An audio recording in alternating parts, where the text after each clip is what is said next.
Dumarami na ang followers namin, kaya ikaw ano pa ang inaantay mo? Tutulungan ka naming magkaroon ng content creator followers instant. Instant guys, gawin mo lang tong ginagawa namin. Gagawin nyo, same process lang po sa ginagawa namin. Bago po ang lahat, pindutin nyo po itong share para makita po kayo ng mga ibang followers po, share.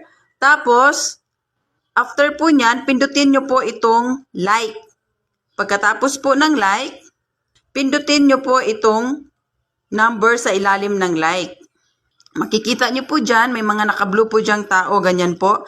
Pindutin nyo po yan. Ayan po, kung makikita nyo po, naka-professional dashboard po siya. Kailangan po naka-professional dashboard po siya. Ibig sabihin po, parehas din po natin silang content creator. Tapos, wag nyo pong pindutin ang follow. Kasi pag pinindot nyo po yung follow button, mabilis po kayong mapalo ni Lolo. Dito po kayo pumindot. Ayan po, mga nakablong yan, mga taong yan. Okay? Ulit-ulitin nyo lang po ang prosesong yan hanggang mabuo nyo po ang 5,000 followers nyo. Marami po akong reels dyan. Huwag nyo pong kalimutang i-share muna bago i-like. Okay po? Huwag nyo pong kalimutan yan dahil hindi po kayo makikita. Nakaabang na po sila sa inyo, kaya ano pang inaantay mo? Go na! Good luck guys!